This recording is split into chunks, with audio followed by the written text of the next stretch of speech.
Every bomb had one mission: to send another Japanese cruiser to the bottom. I gripped the stick of my SB2C Helldiver as we screamed down through the morning sky over the Philippine Sea. My bomb sight locked onto the sleek gray hull of the Chikuma, cutting through the water below. The enemy cruiser's anti-aircraft guns were already firing, sending streams of tracer rounds and black puffs of flak bursting around our formation. This was October 25, 1944, and the fate of the entire Pacific War hung in the balance as American dive bombers and torpedo planes converged on what remained of the Japanese Imperial Navy's surface fleet. 3 days earlier, our intelligence boys had intercepted radio chatter that made every pilot on the carrier sit up and take notice. Admiral Kurita's center force was steaming through the San Bernardino Strait with the largest concentration of Japanese warships we'd seen since Midway. 4 battleships, including the massive Yamato and Musashi, 8 cruisers, and 11 destroyers were racing toward Leyte Gulf, where our invasion forces were still unloading supplies and reinforcements onto the beaches. I was part of Air Group 20 aboard the USS Enterprise, and our mission was crystal clear: stop that fleet before it could reach our boys on the ground. The Japanese had thrown everything they had left into this desperate gamble, splitting their forces into 3 separate strike groups in a complex operation they called Shogo, or Victory Operation. What they didn't know was that we'd been reading their mail for months, and Admiral Halsey's Task Force 38 was ready and waiting. The morning of October 24th found us launching the first of what would become the largest series of naval airstrikes in Pacific War history. I'd been flying combat missions for 8 months now, ever since the Marshall's Campaign, but I'd never seen anything like the aerial armada that rose from our carrier decks that day. Wave after wave of Hellcats, Helldivers, and Avengers formed up in the crystal-clear tropical sky, each pilot knowing that this might be the decisive battle that would break the back of Japanese naval power forever. As we flew toward the enemy fleet, our radio crackled with reports from the first strike groups already engaging Kurita's ships. The Musashi, that floating fortress the Japanese thought was unsinkable, was taking hit after hit from our torpedo planes and dive bombers. By noon, she was listing heavily to port, her massive superstructure wreathed in smoke and flame. The sight of that great ship dying under our relentless attack sent a surge of fierce satisfaction through every American pilot in the sky. But Kurita's fleet kept coming, and as the afternoon wore on, we learned that this was just the beginning. The Japanese had committed every available ship and plane to this operation, including Admiral Ozawa's northern force built around 4 aircraft carriers. It was the largest naval battle in history, and we were right in the thick of it. By dawn on October 25th, the situation had become desperate. During the night, Kurita had turned his battered fleet around and was again heading for the landing beaches at Leyte. Our night fighters and torpedo boats had harassed them through the darkness, but the core of his force was still intact and dangerous. The heavy cruisers Chikuma and Suzuya were steaming in formation with the battleships, their 8-inch guns ready to turn our transport ships into burning scrap metal. I was in the second wave of the morning strike, flying wing position to Lieutenant Commander Jenkins, our squadron leader. As we climbed away from the Enterprise, I could see the other carriers of Task Force 38 launching their own air groups.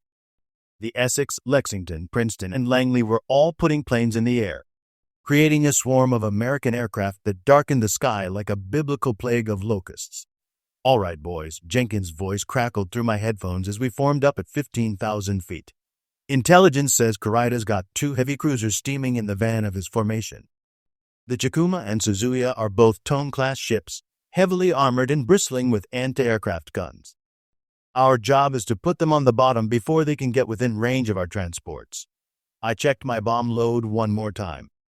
My Helldiver was carrying a single 1,000-pound armor-piercing bomb, specially designed to punch through the thick steel plating of enemy warships. Behind me, Seaman Morrison was manning the rear gun, his twin. 30 caliber machine guns ready to fend off any Japanese fighters that might try to intercept us on our way to the target.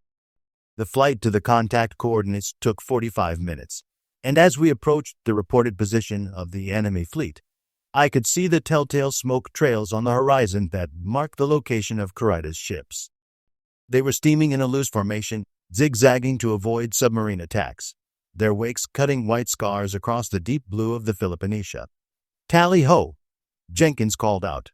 Enemy fleet bearing 270, range 15 miles. I count 2 heavy cruisers in the lead, followed by what looks like 3 battleships and a screen of destroyers. All aircraft, this is strike leader. Execute attack plan Bravo. Helldiver and Dauntless squadrons, you take the cruisers. Avengers, go for the big boys in the rear. As we approached the enemy formation, the sky around us suddenly erupted in black puffs of anti-aircraft fire. The Japanese had learned hard lessons about American dive bombing accuracy over the past 2 years, and they'd packed their ships with every available anti-aircraft gun they could mount. 5-inch dual-purpose guns, 25mm machine guns, and 13mm machine guns all opened up as soon as we came within range, turning the air around us into a deadly maze of steel and high explosive. I followed Jenkins into a steep climbing turn that would position us for our attack run on the Chikuma.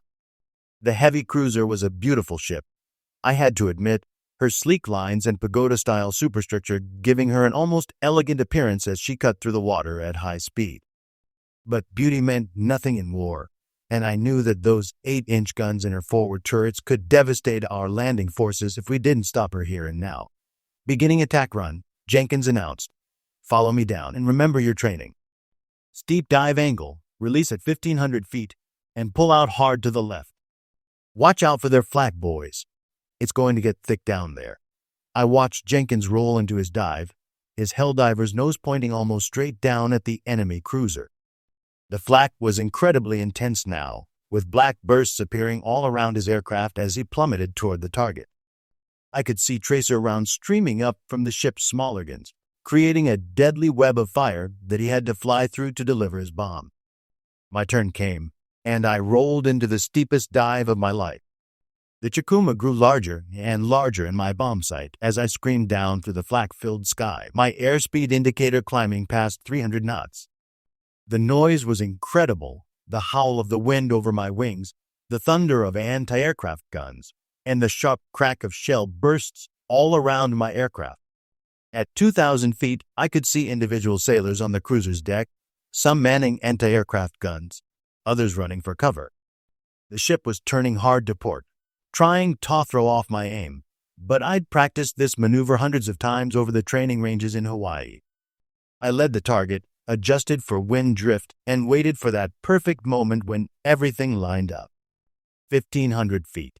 Now, I pressed the bomb release and immediately pulled back hard on the stick, the G-forces slamming me down into my seat as the Helldiver pulled out of its dive. Behind me, Morrison was firing his machine guns at the ship's superstructure, adding his own small contribution to the destruction we were raining down on the enemy. I looked back over my shoulder just in time to see my 1,000-pound bomb hit the Chikuma amidships, right between her forward and rear turrets. The explosion was massive, a pillar of orange flame and black smoke that rose hundreds of feet into the air. But that was just the beginning. What happened next was a perfect example of American naval aviation at its deadliest. As my bomb struck the Chikuma, 3 more Helldivers from our squadron were already in their attack dives, their bombs following mine down toward the crippled cruiser. At the same time, a flight of Avenger torpedo bombers was approaching from the opposite direction, their deadly fish armed and ready to punch holes in the ship shoal below the waterline. The coordination was beautiful to watch and terrifying if you were on the receiving end. We'd been practicing these coordinated attacks for months, working out the timing and angles to maximize the damage to enemy ships. The dive bombers would hit the superstructure and upper works, knocking out guns and starting fires, while the torpedo planes would hold the hull and flood the engineering spaces. It was a 1-2 punch that no ship could survive. Lieutenant Rodriguez was the next pilot down, and his bomb hit Chikuma's forward turret with a tremendous explosion that sent one of her 8-inch guns spinning through the air like a baton. The turret itself was blown clean off the ship, leaving a gaping hole where it had been mounted. Fires were spreading rapidly across her forward deck, and I could see her crew abandoning their anti-aircraft positions as the flames reached the ready ammunition lockers. Ensign Patterson followed Rodriguez down, his bomb striking the cruiser's bridge structure. The explosion decapitated the ship's command center, and I knew that whatever officers had been directing the Chikuma's defense were now dead or severely wounded. Without central fire control, her remaining anti-aircraft guns began firing wildly, their aim becoming erratic as individual gun crews tried to track our aircraft on their own. But the most devastating blow came from Lieutenant Morrison's Avenger. The torpedo bomber came in low and fast from the cruiser's starboard side, skimming just above the wavetops as Japanese machine gun fire tried to bracket his aircraft. At 800 yards, he dropped his Mark 13 torpedo, the weapon hitting the water with a splash and then running straight and true toward the Chikuma's hull. The torpedo struck the cruiser just forward of her engine room, and the explosion lifted her entire bow section out of the water. I could see the shock wave travel the length of her hull, and when she settled back down, she was already listing heavily to starboard. Sea water was flooding through the massive hole in her side, and her speed began to drop rapidly as her engine room took on water. While we were finishing off the Chikuma, another element of our strike group was working over her sister ship, the Suzuya. From my position circling at 3,000 feet, I could see the second heavy cruiser about 2 miles away, and she was having just as bad a morning as her companion. Commander Williams was leading the attack on the Suzuya with a mixed group of Helldivers and Dauntlesses from 3 different squadrons. The Japanese cruiser was making smoke and turning at flank speed, her captain clearly hoping to avoid the fate that was overtaking the Chikuma. But there was nowhere to run, and nowhere to hide from the swarm of American aircraft that was converging on his ship. The first bomb hit the Suzuya's stern, knocking out her rear turret and starting a fire in her aircraft hangar. Like most Japanese heavy cruisers, she carried several reconnaissance planes for scouting missions, and the aviation gasoline stored for these aircraft turned her stern into an inferno when Williams' bomb detonated. I watched as bomb after bomb rained down on the hapless cruiser. Her anti-aircraft fire was much less intense than the Chikuma's had been, probably because many of her gun crews were already fighting fires or had been knocked out by the initial attacks. One Helldiver pilot managed to put his bomb right down her forward smokestack, and the explosion that followed indicated that he'd probably hit her boiler room. Steam began pouring from several holes in her superstructure, and her speed dropped to almost nothing. But it was a torpedo hit that finally sealed the Suzuya's fate. Ensign Kelly brought his Avenger in from her port side, threading the needle between the columns of water thrown up by her anti-aircraft shells. His torpedo struck the cruiser amidships, right in her engineering spaces, and the explosion broke her back. I could actually see her hull bend upward in the middle as the torpedo detonated, and when the smoke cleared, she was visibly sagging as her forward and aft sections tried to separate. By 9 o'clock that morning, both Japanese heavy cruisers were finished as fighting ships. The Chikuma was listing so heavily to starboard that her port rail was almost underwater, and she'd lost all power to her main guns. Fires were raging throughout her superstructure, and her crew was preparing to abandon ship. She would sink within the hour, taking over 400 of her crew with her to the bottom of the Philippine Sea. The Suzuya was in even worse shape. The torpedo hit had flooded her engine rooms and broken her keel, and she was settling rapidly by the stern. Her captain had already given the order to abandon ship, and I could see lifeboats and life rafts scattered around her as her crew took to the water. She would follow her sister ship to the bottom before noon, ding another 8,000 tons of Japanese warship to the growing graveyard on the ocean floor. But our work wasn't finished yet. As we reformed our squadrons and prepared to return to our carriers, radio reports were coming in from other strike groups that were hitting the remainder of Kurita's fleet. The battleship Musashi, already heavily damaged from the previous day's attacks, had finally succumbed to repeated torpedo and bomb hits and had rolled over and sunk with most of her crew. Several destroyers had been sunk or crippled, and the remaining Japanese ships were turning away from Leyte Gulf. Their mission failed. The most remarkable thing about our attacks was the sheer, overwhelming nature of American air power. We'd put over 200 aircraft into the sky that morning, all coordinated by radio and radar to strike the enemy fleet at precisely the right time and place. The Japanese had no answer to this kind of massed aerial assault. Their own carrier aircraft had been decimated in earlier battles, and their land-based air force was concentrated too far away to provide effective cover for their ships. As I flew back toward the Enterprise, I reflected on what we'd just accomplished. In the space of a few hours, American naval aviation had effectively ended the threat of Japanese surface ships to our invasion of the Philippines. Admiral Kurita's center force, once the most powerful concentration of enemy warships in the Pacific, had been reduced to a handful of damaged ships fleeing back toward Japan. The flight back to our carrier gave me time to think about what I'd just experienced. This was my 23rd combat mission, but I'd never been part of anything quite like the coordinated destruction we'd just delivered to the Japanese fleet. The precision and timing of our attacks, the overwhelming number of aircraft we'd been able to put into the sky, and the devastating effectiveness of our weapons all pointed to one inescapable conclusion. American industrial might and tactical innovation had given us a decisive advantage over the enemy. As we approached Task Force 38, I could see the carriers spread out across the horizon like a small city on the water. The Enterprise, Essex, Lexington, and Princeton were all recovering aircraft from the morning strikes, their flight decks busy with the controlled chaos of naval aviation operations. Planes were landing every 30 seconds, their tailhooks catching the arresting wires and jerking them to a stop before they could roll into the crash barriers. I brought my Helldiver in for what pilots called a controlled crash onto the Enterprise's flight deck. The landing signal officer guided me in with his colorful paddles, and I felt the satisfying jolt as my tailhook caught the number 3 wire. The deck crew swarmed around my aircraft as soon as I'd shut down the engine, checking for damage and preparing it for the next mission. "How'd it go up there?" Chief Morrison asked as I climbed down from the cockpit. Morrison was our squadron's chief petty officer, a 20-year Navy veteran who'd been working on carrier aircraft since before the war started. "We got both of them, Chief," I reported.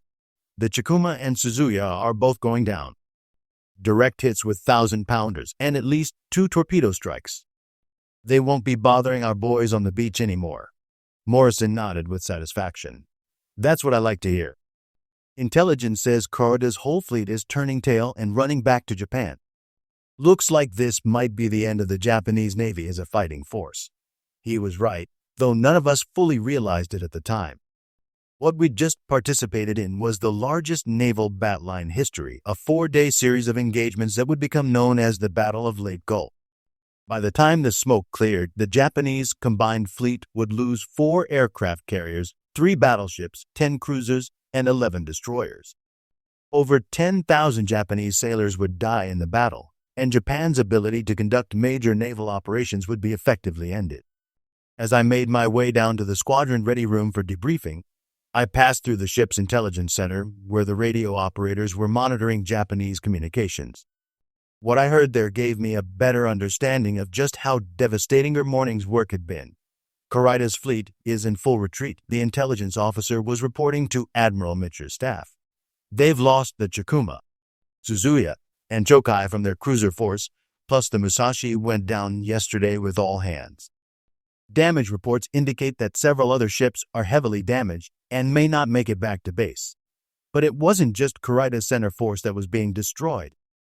Reports were coming in from all over the Philippine Sea as American task forces engaged the scattered elements of the Japanese fleet. Admiral Ozawa's northern force, built around the carriers Zuikaku, Kaidos, Chiyoda, and Zuiho, was under attack by Admiral Halsey's most powerful units. The Zuikaku, last survivor of the Pearl Harbor strike force, would be sunk before the day was over, along with her 3 companion carriers. To the south, Admiral Nishimura's force was being intercepted by Admiral Oldendorf's battle line in Surigao Strait. In a classic crossing the T maneuver that naval tacticians had dreamed about since the days of Admiral Nelson, 6 American battleships would destroy 2 Japanese battleships and a heavy cruiser in a nighttime gun battle that lasted less than 30 minutes. The scope of the Japanese defeat was almost beyond comprehension. In 4 days of fighting, they'd lost the equivalent of their entire pre-war navy, and they'd gained absolutely nothing in return. The landing at Leyte would continue unopposed, and American forces would soon be within striking distance of the Japanese home islands themselves. That evening, as the Enterprise steamed away from the battlefield, I found myself on the flight deck watching the sun set over the Philippine Sea. The water was calm now, showing no trace of the violent battles that had raged across its surface just hours before. Somewhere beneath those peaceful waves lay the broken hulls of dozens of Japanese warships, their crews entombed in steel coffins on the ocean floor. I thought about the men I'd killed that morning. The Japanese sailors aboard the Chikuma and Suzuya had been fighting for their country just as desperately as I was fighting for mine. Many of them were probably young men not much different from myself, with families back home who were waiting for them to return from the war. But war doesn't allow for such sympathetic thoughts during the heat of battle, and I knew that if I hadn't dropped my bomb on that cruiser, she might have reached Leyte Gulf and killed hundreds of American soldiers and sailors. The strategic implications of our victory were enormous. With the Japanese combined fleet effectively destroyed, there would be no more major naval battles in the Pacific. American forces could now move against any target they chose, supported by the most powerful naval force in history. The invasion of the Philippines would continue unopposed, followed by the capture of Iwo Jima and Okinawa, and eventually the invasion of Japan itself. But the tactical lessons were just as important. What we demonstrated at Leyte Gulf was the decisive advantage that could be gained through superior coordination, overwhelming firepower, and technological innovation. American radar had allowed us to find and track the enemy fleet. American radio communications had allowed us to coordinate attacks by hundreds of aircraft from dozens of different squadrons. American industrial production had given us more planes, more bombs, and more torpedoes than the enemy could possibly defend against. Most importantly, American training had created aircrews who could execute complex attack plans under the most dangerous conditions imaginable. Every pilot who'd participated in the morning's strikes had spent months practicing coordinated attacks, learning how to work together as part of a larger tactical plan. When the moment came to put that training into action, we'd performed flawlessly. But victory had come at a cost. During the 4 days of battle, we'd lost 6 ships and over 200 aircraft. Nearly 800 American sailors and airmen had been killed or wounded, and many more would carry the psychological scars of combat for the rest of their lives. The Princeton had been hit by a single Japanese bomb and had exploded with tremendous violence, killing over 200 men from her own crew and the light cruiser Birmingham that was alongside helping with damage control. I'd lost friends too. Lieutenant Rodriguez, who'd put his bomb right through the Chikuma's forward turret, had been shot down by anti-aircraft fire while attacking a Japanese destroyer later that same day. His Helldiver had crashed into the sea with no survivors, adding another name to the growing list of squadron mates who wouldn't be coming home when the war ended. But their sacrifice had not been in vain. The Battle of Leyte Gulf had broken the back of Japanese naval power and opened the door to American victory in the Pacific. Every American who died in those waters had contributed to a victory that would ultimately save thousands of lives by shortening the war and making the planned invasion of Japan unnecessary. As I stood there on the flight deck, watching the stars appear in the darkening sky, I realized that I'd been privileged to participate in one of the most decisive battles in naval history. Future generations would study what we'd accomplished at Leyte Gulf, and they'd marvel at the coordination and firepower that American naval aviation had brought to bear on the enemy fleet. The Japanese had entered the battle with 64 major warships. They would leave it with fewer than 20, most of them damaged and many barely able to reach port. In contrast, American losses had been minimal, and our industrial capacity meant that any ships we'd lost could be quickly replaced. The balance of naval power in the Pacific had shifted decisively in America's favor, and it would never shift back. In the weeks that followed, as we supported the continuing operations in the Philippines, the full magnitude of our victory at Leyte Gulf became clear. Japanese resistance on land continued to be fierce, but without naval support, their garrison forces were doomed to eventual defeat. American supply convoys could now reach any target in the Pacific without fear of surface attack, and our carrier task forces could strike at will against enemy positions throughout the region. The Japanese Navy, which had once dominated the Pacific from Pearl Harbor to Australia, was now reduced to a handful of damaged ships hiding in port. Their naval aviation arm had been virtually eliminated, with most of their experienced pilots killed in earlier battles. Even their submarine force, once a deadly threat to American shipping, had been decimated by improved anti-submarine warfare techniques and weapons. For American naval aviation, Leyte Gulf represented the culmination of 3 years of tactical development and technological innovation. We'd proven that properly coordinated airstrikes could sink any ship afloat, no matter how heavily armored or powerfully defended. The age of the battleship was ending, and the age of the aircraft carrier had truly begun. The battle also demonstrated the decisive advantage that America's industrial production gave us in the war. While Japan was struggling to replace the ships and planes they'd lost in earlier battles, American shipyards and aircraft factories were producing new vessels and aircraft at an unprecedented rate. By the end of 1944, the U.S. Navy had more aircraft carriers in service than the rest of the world combined, and American aircraft production was exceeding Japanese production by a ratio of more than 10-1. As I write this account many years after the war, I'm struck by how the Battle of Leyte Gulf represented both the end of one era and the beginning of another. It was the last great naval battle of the age of guns and armor, but it was also the first battle to demonstrate the full potential of naval aviation as the dominant force in maritime warfare. The lessons we learned in those waters off the Philippines would influence naval strategy for decades to come. The importance of air superiority, the value of coordinated attacks, and the decisive advantage of overwhelming firepower all became fundamental principles of modern naval warfare. Future conflicts would be fought with more advanced weapons and technology, but the basic tactical concepts we'd proven at Leyte Gulf would remain unchanged. But perhaps most importantly, the battle demonstrated the courage and skill of the American sailors and airmen who fought it. Under the most dangerous conditions imaginable, surrounded by anti-aircraft fire and enemy fighters, pilots like Lieutenant Rodriguez and Ensign Patterson had pressed home their attacks with a determination that broke the enemy's will to fight.